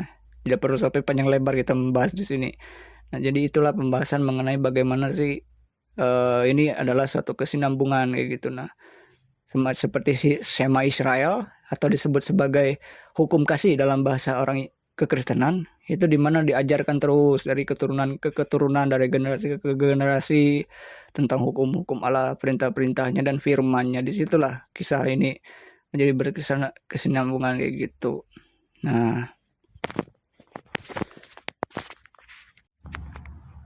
apa yang menjadi perenungan kita dari semua pembahasan di part kedua ini, dari awal tentang keluarga perjanjian sampai tentang bagaimana nubuatan mesianik itu terwujud kayak gitu nah, dimana telah kita bahas bagaimana sih dasar dari keagamaan itu sendiri. Tapi kalau kita bertanya sistem keagamaan dari Nuh misalnya, dari Adam misalnya, kita bertanya agama itu apa Adam gitu, pasti Adam bilang wah apa itu agama, binatang apakah itu, kata Abraham misalnya. Agama itu binatang, benda atau apa sih katanya. Jadi semacam Adam tuh orang bodoh jadi di mata kita. Nah tapi ketika Adam menjelaskan Allah itu begini-begini dan sebagainya, mungkin kita akan bertanya dalam diri kita yang modern ini, masa sih Allah gitu nah, kayak gitu. Mungkin kita berpikir kayak gitu, Allah masa gitu kata kita. Mana datanya, mana fotonya, mana rekamannya, mana videonya kalau Allah itu begini-begini. Ya sulit bagi Adam atau Nuh menjelaskan. Tapi saya mengalami ini, gitu. Misalnya Nuh, kita hidup di zaman itu. Nah jadi jangan kita memaksa sesuatu yang memang bahkan kita sendiri pun tidak mengalami itu, tidak terjadi dalam hidup kita. Jangan kita terlalu memaksakan diri. Jadi agama itu seperti benih, ya gitu nah. Dia lambat laun tumbuh dari tunas kemudian benih yang tersemai, lahirlah pohon kayak gitu. Jadi perlu waktu, tidak bisa kita harus sekali teguk langsung jadi kayak gitu. Agama tuh perlu waktu sehingga menjadi istilah keagamaan, istilah kepercayaan. Karena agama ini baru disebut sebagai satu istilah di era-era modern ini. Di era-era pertama kali ada filsafat, ada filosofi itu mulai bermunculan, barulah istilah agama itu disebut sebagai istilah kayak gitu. Nah, sebenarnya memang benar secara definisi agama adalah kepercayaan, tapi kalau kita tanya dengan orang yang di zaman dulu pasti mereka nggak ngerti. Nah, jadi mereka nggak ngerti. Nah, gitu pun kalau mereka bersaksi tentang Allah, tentang Tuhan, pasti kita meragu-ragukan itu kayak gitu. Nah, mana fotonya kata kita, mana videonya kayak gitu. Nah, padahal kalau kita memang orangnya memang tidak keras, lemah lembut, penuh kasih, kita nggak akan bikin pusing diri kita sendiri kayak gitu. Nah, karena agama itu sendiri itu sebenarnya sebelum semuanya yang berhubungan dengan agama itu ada, kepercayaan dan hubungan secara langsung dengan Allah yang lebih dahulu lahir kayak gitu. Nah, itu jadi perlahan berkembang gitu. Nah, dengan berdasarkan kesaksian para saksi mata, kemudian disertai bukti geologi. Bukti geologi itu apa? Adanya daerah-daerah, ada kawasan-kawasan tertentu yang memang pernah ada contoh kayak gitu. Contohnya apa? Persia sekarang istilahnya Iran. Kemudian Babilonia di kawasan mana? Di Irak kalau di zaman sekarang. Kemudian bangsa Israel ada nggak? Ada sekarang itu, walaupun sekarang ini masih jadi perdebatan, masih jadi sengketa, tapi itu urusan mereka dengan diri mereka. Itu kan satu kaum, mereka Semitik kayak gitu. Nah, jangan kita sebagai bangsa-bangsa lain, ibarat kita nih punya keluarga nih, satu keluarga besar dan terdiri dari keluarga-keluarga kecil kayak gitu. Nah, kenapa sih keluarga kecil nih itu, nah, ketika bergabung mereka bolehlah, tapi ada batasan tertentu, jangan ikut campur dengan keluarga-keluarga yang lain juga kayak gitu. Nah, kalau tidak ingin terpisah-pisah lagi, tercerai-berai ke sana kemari kayak gitu. Nah, makanya hargailah batasan masing-masing kayak gitu, karena setiap keluarga itu punya cara sendiri untuk menjalani kehidupan kayak gitu. Nah, jadi dibarengi dengan bukti geologi atau arkeologi, artinya ada sesuatu benda yang bisa dibuktikan. Contoh kitab orang Ibrani itu kan ada naskah di Qumran kalau nggak salah itu penemuannya, itu ketika ada semacam gulungan kitab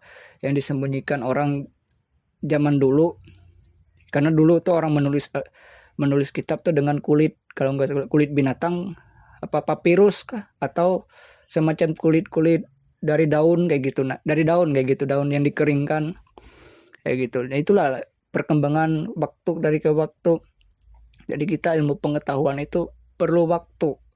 Jangan sombong jadi manusia kayak gitu. Nah, mentang-mentang banyak pengetahuan tapi kita tidak lupa satu hal, yaitu kerendahan hati.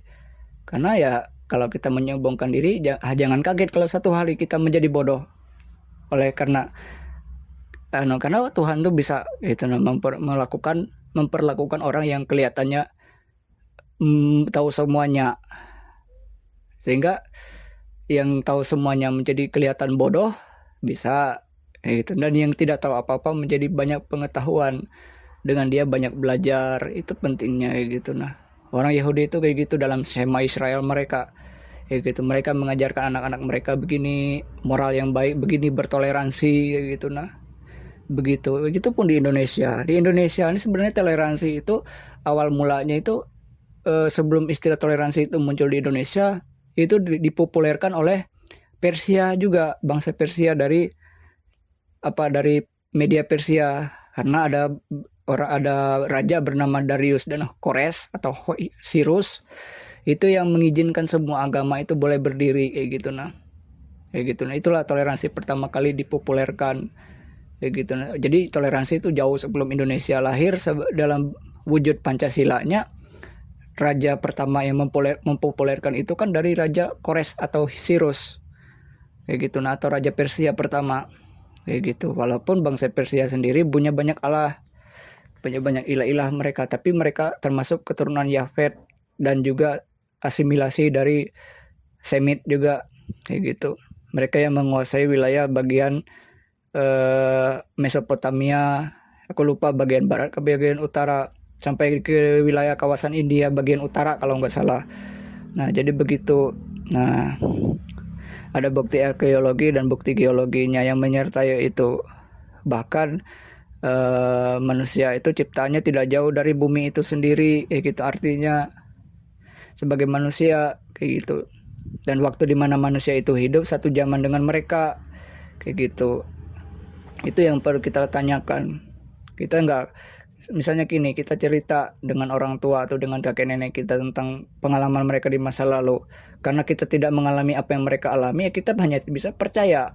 Kalau kita nggak percaya ya sudah, kayak gitu. Nah, itu kan hak prerogatif kita kalau tidak percaya, kayak gitu. Cuma kalau itu benar-benar terjadi dan benar-benar ada buktinya, kenapa enggak, kan kayak gitu. Misalnya kayak gitu. Nah, cuma ya toleransi seperti yang diajarkan atau dipopulerkan oleh Raja Kores dan Raja Darius dan Kores tadi, semua dalam silinder, naskah silindernya di situ diizinkan bahwa semua orang boleh mengikuti membangun ibadah gitu. Nah, termasuk kembalinya bangsa Israel ke tanah perjanjian setelah dibuang dari Babel karena ketidaktaatan mereka ya melalui peristiwa tersebut. Jadi ada bukti sejarah yang melengkapi itu, kayak gitu. Nah, jadi jangan kita merasa lebih tahu atau memaksakan kemungkinan yang ada sedangkan pengetahuan kita tidak sampai, kayak gitu. Nah, juga tentang kepercayaan nenek moyang kita itu kepada Tuhan itu adalah anugerah, kayak gitu. Nah, bedanya adalah melalui sikap kita. Contoh misalnya Adam itu kan punya 2 keturunan, yang satu Habel, yang satu Kain kalau tidak salah. Nah, dalam peristiwa itu kan Kain itu membunuh adiknya, tapi Allah secara langsung dituliskan dalam tradisi Yahudi itu malah berfirman kepada Kain. Nah, tapi berfirman kepada Habel tidak dituliskan dalam Alkitab, tapi dia malah berfirman kepada Kain untuk mendorong supaya Kain itu jangan mengurungkan niatnya untuk membunuh Habel. Setelah itu ternyata terjadi pembunuhan, ternyata Tuhan memberikan toleransi juga. Plot twistnya di situ, Tuhan memberikan toleransi bahwa kalau ada orang yang membunuh kamu juga, katanya si Kain kayak gitu, nah akan dibalas katanya 7 kali lipat.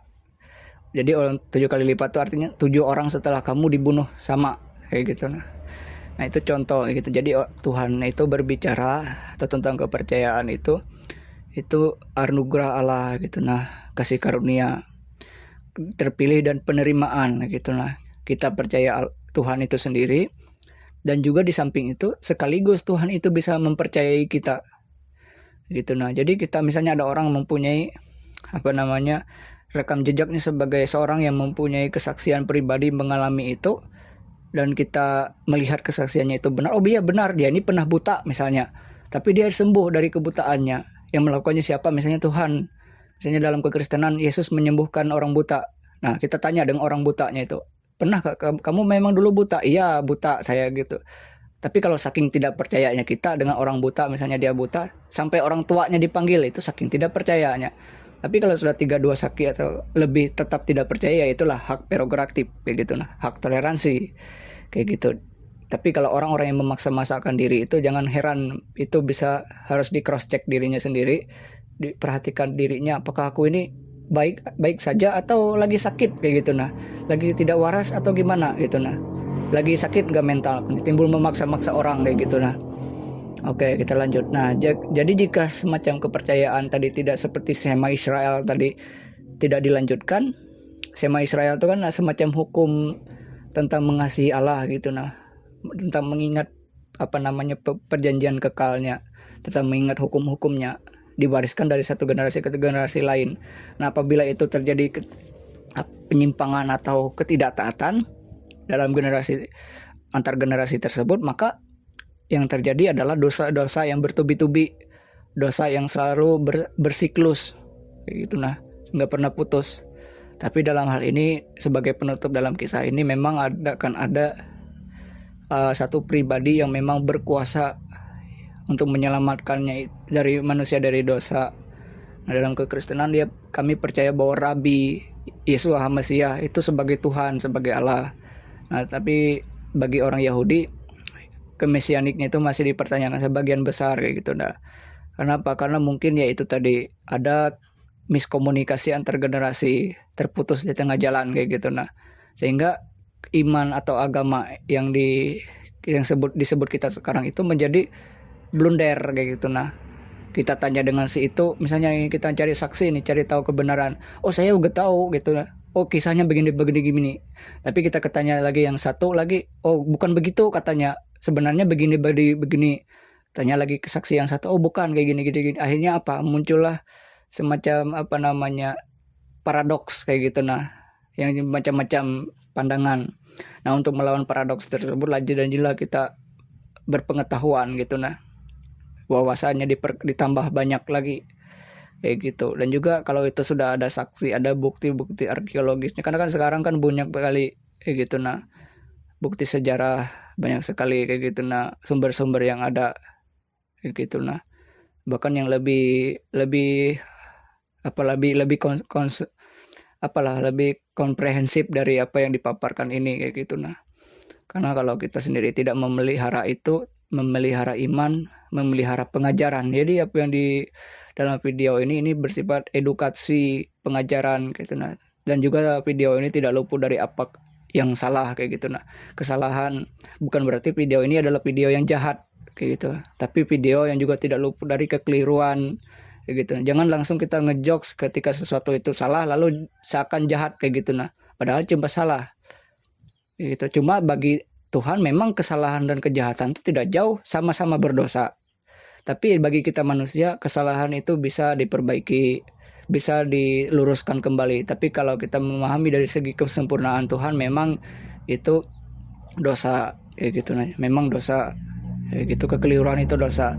Tapi kalau kita bisa mentoleransi diri kita masing-masing, menghargai toleransi tadi seperti Raja Darius dan Raja Kores tadi yang mau mentoleransi untuk mengembalikan semua orang buangan kayak gitu. Nah, ketika bangsa Yahudi itu setelah tercerai-berai dan diasingkan ke Babel, kenapa mereka diasingkan? Karena pelanggaran mereka itu sudah keterlaluan di hadapan Tuhan. Akhirnya Tuhan mengembalikan, memulangkan keturunan Abraham yang awalnya dipanggil dari Mesopotamia ini kembali lagi ke Mesopotamia supaya merenungkan kembali kesalahan mereka kayak gitu. Nah, kembali ke tempat banyak para Allah tadi kayak gitu.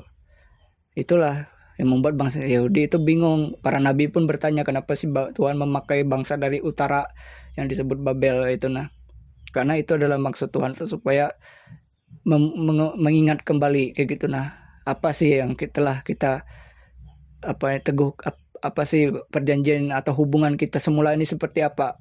Supaya mereka mencari tahu bahwa nenek moyang mereka kan dari sini kayak gitu ya. Saya kembalikan kayak gitu, nah, ke rumah kalian semula kayak gitu. Nah, walaupun mereka menganggap oh ini tanah Kanaan, ini tanah milik kami, tapi walaupun mereka mengklaim seperti itu, pada akhirnya mereka karena dosa pelanggaran itu harus terombang-ambing, terbuang ke sana kemari. Cuma dalam firman Allah mereka, kemanapun mereka diungsikan, dibuang kemana-mana, ya mereka harus menjunjung tinggi kesejahteraan kota mereka yang ada tempat mereka tinggal, menjunjung tinggi kesejahteraan di mana mereka berada, sama seperti di mana kita tinggal. Kan peribahasa orang Indonesia juga seperti itu, di mana langit dijunjung, di situ bumi dipijak. Nah, kayak gitu maksud Tuhan itu. Usahakan kesejahteraan kota di mana kalian dibuang kayak gitu. Nah, jangan merungut-rungut terus kayak gitu. Nah, bisa harus bersabar seperti tumbuhan tuh. Ada waktunya jadi benih, kemudian menjadi pohon, berbuah, berjatuh lagi ke tanah, kemudian busuk menjadi benih lagi, tumbuh lagi jadi pohon. Jadi berulang-ulanglah siklus kehidupan yang benar. Jangan lalu ketika tumbuh ditebang di tengah jalan hanya bersabar, mudah-mudahan tunasnya tumbuh lagi. Karena apabila Tuhan menebang sesuatu, syukurlah kalau ditebang itu cuma di bagian batangnya aja, tapi kalau sampai ke akar-akarnya ya akan dilupakan dari sejarah. Begitu, mungkin ini yang dapat kita sampaikan di sesi pertama mengenai awal mula hubungan antara Allah dan manusia, dan bagaimana hubungan tersebut dari generasi ke generasi, dari sejarah ke sejarah gitu. Pada intinya sejarah sampai sekarang, sampai di era modern ini belum berakhir sepanjang kita menulis atau menciptakan sejarah itu, walaupun dia tidak jauh dari pokok-pokok awal kayak gitu. Nah, tapi pada intinya sejarah itu bersiklus atau berkesinambungan atau berkelanjutan gitu. Jadi rajin-rajinlah menambah wawasan, jadilah penonton yang yang bijaksana, jadilah penonton yang berhikmat kayak gitu. Nah, kemudian juga jangan anggap video ini sebagai video yang jahat, tapi video yang juga memiliki banyak kekeliruan yang juga harus diluruskan dan ditambah kembali kayak gitu. Nah, itu. Nah, itulah tadi apa yang menjadi pembahasan yang mengenai tentang sesi pertama ini, atau di sesi permulaan hubungan dengan antara manusia dengan Allah kayak gitu, atau elah kayak gitu, yang bersifat berkesinambungan dari awal sampai berkelanjutan dari generasi menembus generasi. Dan juga sebenarnya sistem keagamaan itu memang sudah ada sebelum dunia ini, sebelum kita kenal sekarang sebagai agama istilahnya yang baru muncul di era modern. Tapi kalau kita tarik ke belakang, itu belum bisa dijelaskan secara pemahaman orang zaman itu sebagai agama kayak gitu. Cuma yang pasti disebutkan pada zaman itu tuh peribadatan, penyembahan kayak gitu. Nah, karena agama itu berasal dari kata religi atau religius kayak gitu.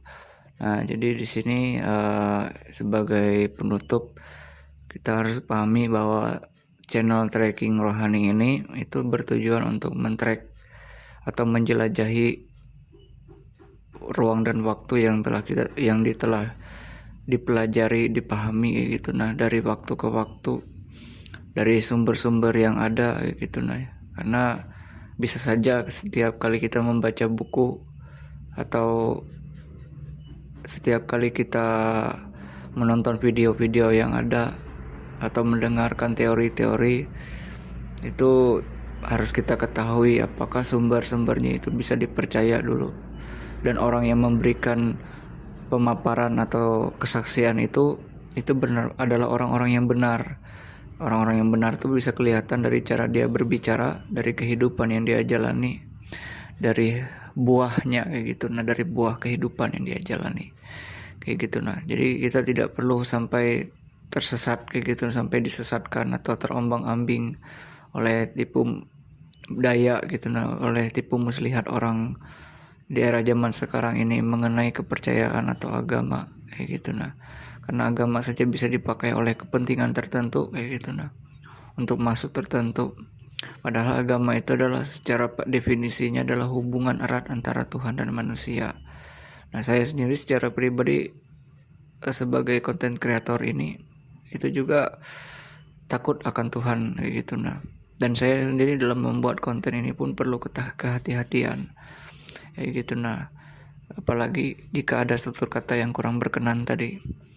Nah, jadi harus kita pahami bahwa penjabaran mengenai Sang Pencipta dan bagaimana petunjuknya itu di kemudian hari itu memang bisa putus di tengah jalan kayak gitu. Nah, bukan karena salah orang yang memberikan kesaksian, tapi karena pemahaman dan juga keinginan kita untuk mengetahui itu. Dan saya secara pribadi ketika orang lain belum mengenal Tuhan itu tidak bisa saya langsung menghakimi kamu masuk neraka atau kamu celaka, kamu dikutuk atau kamu binasa. Tidak bisa seperti itu, karena sama-sama sebagai manusia hidup di dunia ini atau hidup di hadapan Tuhan kayak gitu. Nah, jadi dalam konten ini juga kita pahami juga bahwa nubuatan itu terus berkelanjutan. Nah, setelah ini kita akan membahas nih teologi kekristenan, sejarah kekristenan kayak gitu. Nah, dan di sini ini secara rangkuman itu mengenai awal mula kepercayaan, kemudian bagaimana bangsa Semitik atau bangsa Sem itu mewarisi keimanan El tadi, di mana El tadi menjalin hubungan dengan keturunan Semit, dan secara tidak langsung ini dibahas di dalam video ini juga perjanjian kekal dengan keturunan Ibrani kayak gitu. Nah, keturunan dari Eber tadi. Nah, kemudian berlanjut sampai Daud kayak gitu. Nah, sampai Raja Daud dan Salomo seperti kita ketahui sendiri. Nah, dari dalam refleksi atau renungan atau kesimpulan yang telah dipaparkan ini, banyak-banyaklah membaca gitu. Nah, setelah membaca dipahami, kemudian kita tidak memahami itu, ya kita berdoalah kepada Tuhan gitu, kepada Allah. untuk mengilhami ini apa sih gitu. Nah, karena kalau kita bertanya kepada manusia, yang pertama dikhawatirkan manusia bisa menyesatkan sesamanya. Itu yang pertama. Yang kedua, sama-sama kita adalah orang yang tidak sempurna. Itu yang kedua. Yang ketiga adalah manusia tidak bisa memberikan pengajaran yang bersifat komprehensif kayak gitu, nah bersifat kompleks kayak gitu. Nah, karena kalau kita menanyakan kepada Tuhan, bisa saja Tuhan itu memberikan penyederhanaan kayak gitu, nah sehingga kita percaya kayak gitu.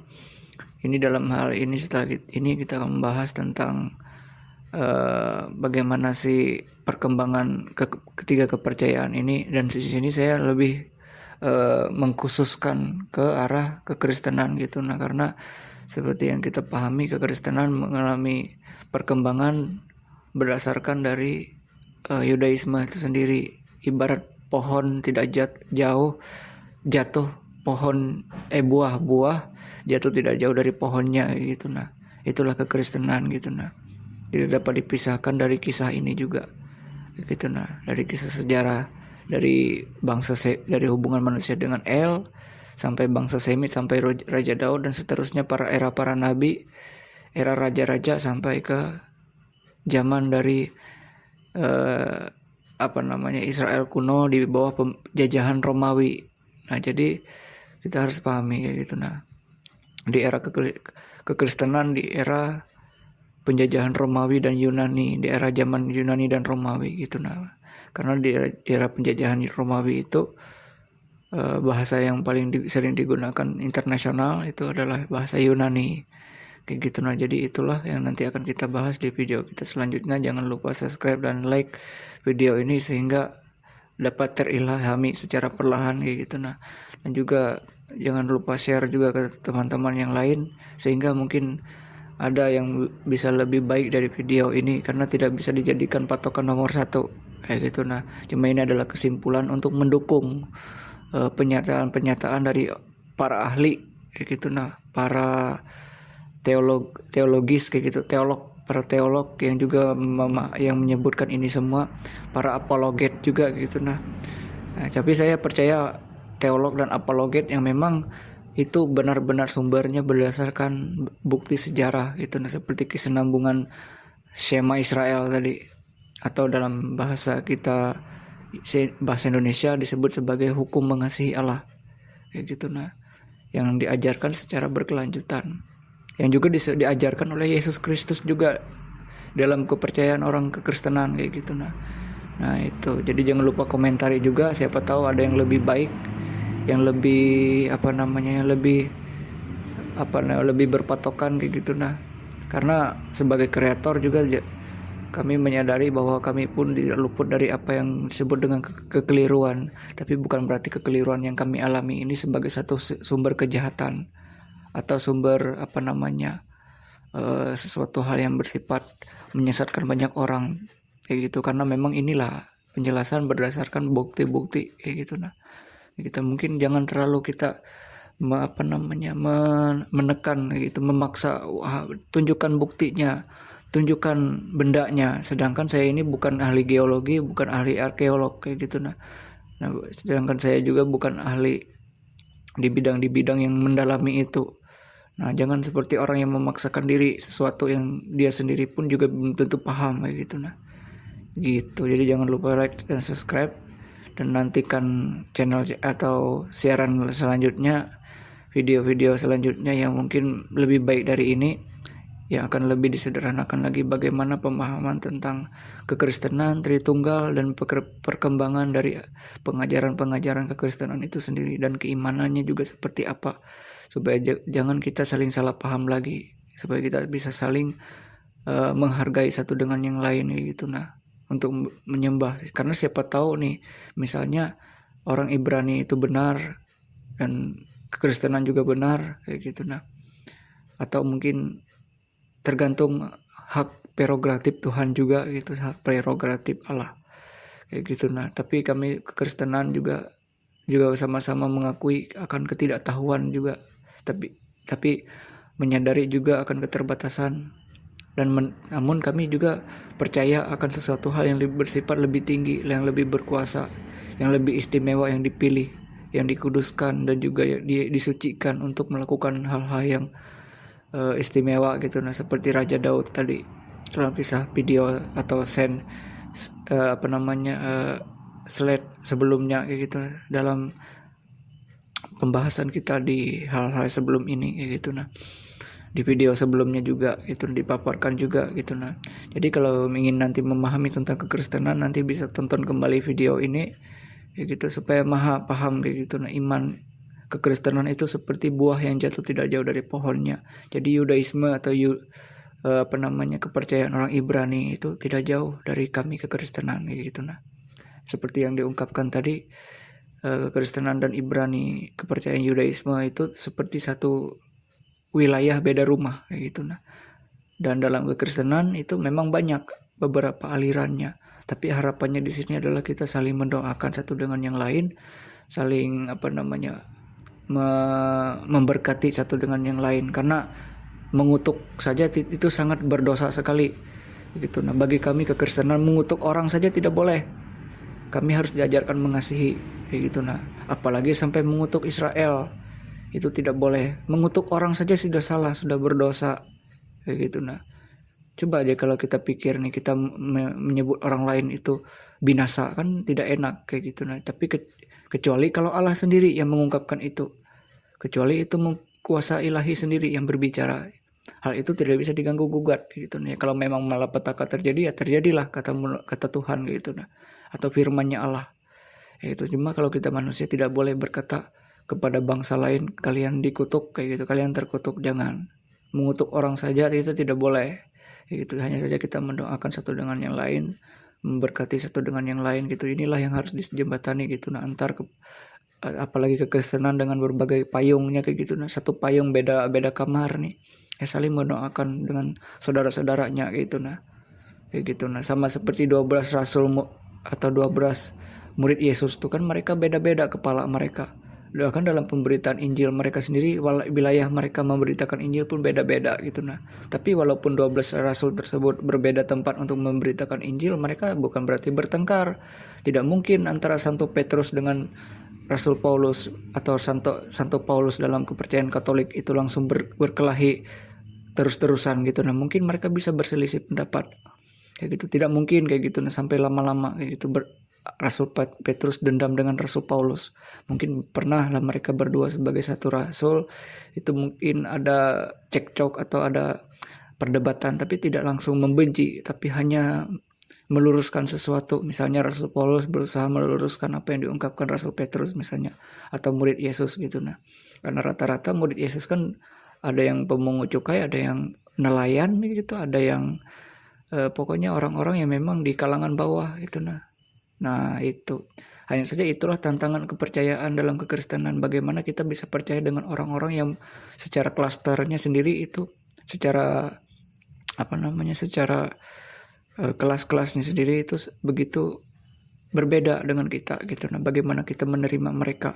Nah, jika kita sendiri tidak bisa menerima mereka, bagaimana kalau misalnya seandainya dalam kehidupan kita juga suatu mungkin tidak sekarang, tapi bisa jadi saja di keturunan kita mungkin mengalami yang dialami orang gitu. Nah, jadi jangan kita menyumpah orang lain gitu, nah, atau mengejek-ngejek orang lain. Siapa tahu keturunan kita yang malah kena yang seperti itu, atau mungkin suatu hari nanti kayak gitu menimpa kehidupan kita gitu. Nah, jadi tolonglah jaga hati, jaga pikiran, jaga perkataan, kendalikan apa yang ada dalam diri kita, karena belum tentu kita itu benar dan belum tentu juga orang lain salah kayak gitu. Nah, kayak gitu, karena bisa kita sendiri tidak hidup seperti orang itu kayak gitu. Nah, jadi kita saling mendoakan, saling saling menghibur satu dengan yang lain gitu, saling menguatkan. Itu dalam kekristenan juga harapan kreator ini juga berharap kayak gitu. Konten ini pun mengharapkan supaya kekristenan juga saling mendukung satu dengan yang lain. Karena kalau ibarat aliran, kan aliran itu kan ibarat kata sebagai makna simbolis seperti sebuah air.